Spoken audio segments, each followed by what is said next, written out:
Hi, I'm Dillon, And I'm Karen. and we're going to talk about the preservation of Ireland culture through buildings, language, and music. So we'll go into buildings right now. So we actually saw a lot of different sorts of buildings on our trip. And the first one that we wanted to talk about were religious buildings. And some of them are in great repair. And Dillon actually did his landmark presentation on St. Patrick's Cathedral in Dublin. So St. Patrick, it's been around for over 700 years now. At least the cathedral has been. I think there was a church beforehand, but the dates get mixed up and stuff like that. And the cathedral is, like you said, actually in really good shape. You have to be an expert at it to know what's wrong with it. And nowadays it's more touristy. Like there's the gift shop in it, and as soon as you walk in, there's a gift shop off to the left that is actually in the cathedral. Wow. And then it's also open, so you can just wander around, look at everything, except go up to the altar. That's boxed off.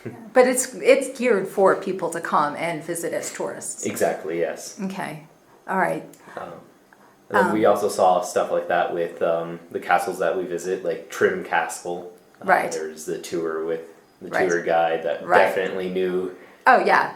It was a professional, an employee of the National Trust or the National Historic Organization. And then there was the guy in the medieval knight's costume out at the front there that you could pose with. You'll see a photo of me posing with him, and that's just about as touristy as anything I saw in Ireland.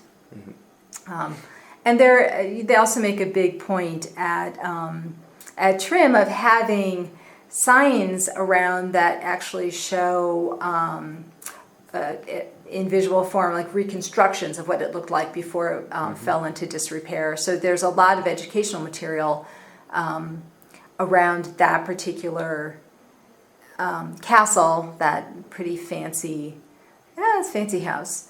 But there are other buildings that we visited that weren't anywhere near as well preserved or as nicely equipped with educational material. So it seemed like, for instance, the ring fort Dunconner on Inishmaan, they really didn't seem to be geared towards tourists. There was a plaque, but we had to ask the nice man at the J.M. Singh house, which was also not really well posted, how to even get up to Dunconner, because there's no signs. There's just little yellow arrows painted on stone walls, and you have to kind of pick your way through. And there's cow poop there as well, so it's not that they're that worried about preserving that for fancy, well-heeled tourists to go see. You have to kind of work to get there. So yeah, and Inishmaan in general just didn't seem very touristy. No. It definitely, everyone, they know how to handle tourists, but they don't want to, I feel like. Right. They almost, like the bartender that we went to try to find some lunch, he seemed almost like angry at us that we were there and like in front of his bar at noon or something like that. Yeah. And in fact, a bunch of us were walking around, and when you get off the ferry, there's a beautiful map that shows the walks around the island and everything else. It's very shiny, it's very pretty, colorful. But then you get onto Inishmaan, and there are all these beautiful stone walls and no street signs, no way to find your way easily around. So while the entire island may be preserved, right, in the sense that people still live there, and it looks very similar, I imagine, except for paved roads, to what it would have looked like 20 years ago or 30 years ago. They're really not geared towards tourists. They're probably the most touristy place, right, is that wool shop. The wool shop, yeah. Yeah. Which wasn't even really a part of Inishmaan. It seemed like she just like based there, like she really liked living there, because she would sell to people that would come onto the island, but she would also sell to people that would order online and mail it out. Yeah. So Yeah. It wasn't like a huge part of Inishmaan. It was more like she just liked living there, so she set up base there. Right, yeah. And, you can see a number of ruined buildings there. We walked past the Singh house almost by accident, and there was a gentleman cutting the grass in the front. I guess he was the caretaker, and you could give him €1 and walk in. But considering this is a, internationally recognized author who had written about his road and done Connor in the moonlight and stuff, there just didn't seem to be like a lot of effort to attract tourists to that site. It almost was like he was just charging us €1 because he knew he could. Yeah, who knows? Who knows what was going on there? Who knows? But the entire island seemed to be sort of in the same mindset, like we're here and you can walk around, but it's preserved because we live here. Yeah. All right, so I think that sums it up for buildings. All right, so the next topic that we're going to go on to is the preservation of language, mostly Gaelic or Irish. So the number of native Irish speakers dropped precipitously in the middle 1800s as people sadly either died as a result of the Great Famine or emigrated to other parts of the world, taking their Irish language with them. And the Irish language was in decline after that time period. In 1922, with the establishment of the Irish Free State, Irish became again much more part of the national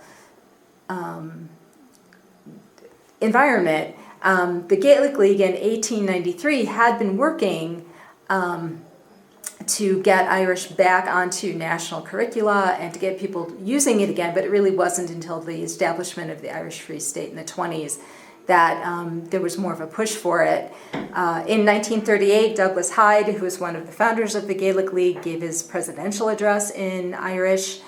And now official documents, since 2003, official documents have to be in both Irish and English or in Irish alone. And in 2007, Irish became an official language for the European Union. And we certainly saw a lot of signs, a lot of material in both Irish and English, right? Yeah, that or just straight up Gaelic and we'd be lost. Right. And you definitely see a clear sign of everyone becoming bilingual with learning English and Gaelic. The little story was in Galway. I met with some of the high schoolers that graduated, and they'd be communicating in Gaelic, but they also knew English because then they come up and talk to us in English. And then they'd say things in Gaelic across the street at each other. I think the only place that you wouldn't see this share of Gaelic and English in both written and spoken would be more towards Northern Ireland. Right. And you definitely notice that when you're in Northern Ireland that there's no Irish on the street signs or building names or any of that. And in the converse thing, again, going back to Inishmaan, typically there were lots and lots of signs, when there were signs, in only Irish, and then we've got a photo there of an arrow pointing somewhere. I guess it's a tourist attraction, but it's entirely such as there is. But it's only in Irish, not in English as well. And you see it on street signs in Dublin, even in Cork. I saw both Irish and English on street signs, and you'll see a photo there of as you're heading off into the west, the further west from Dillon. On the Dillon beaches, there's a whole list of hazards.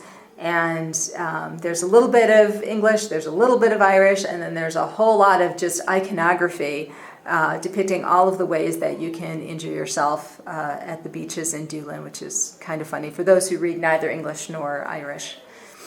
And another thing which I thought was interesting, and I don't know if this is geared towards tourists or to people who live in Cork and come down to the commercial center, but I noticed when I was there this summer that a number of public spaces that had utility boxes had spray painted graffiti in all Irish with really arresting graphics. And Dillon has gone ahead and gotten some of those translated so that you can enjoy them with us.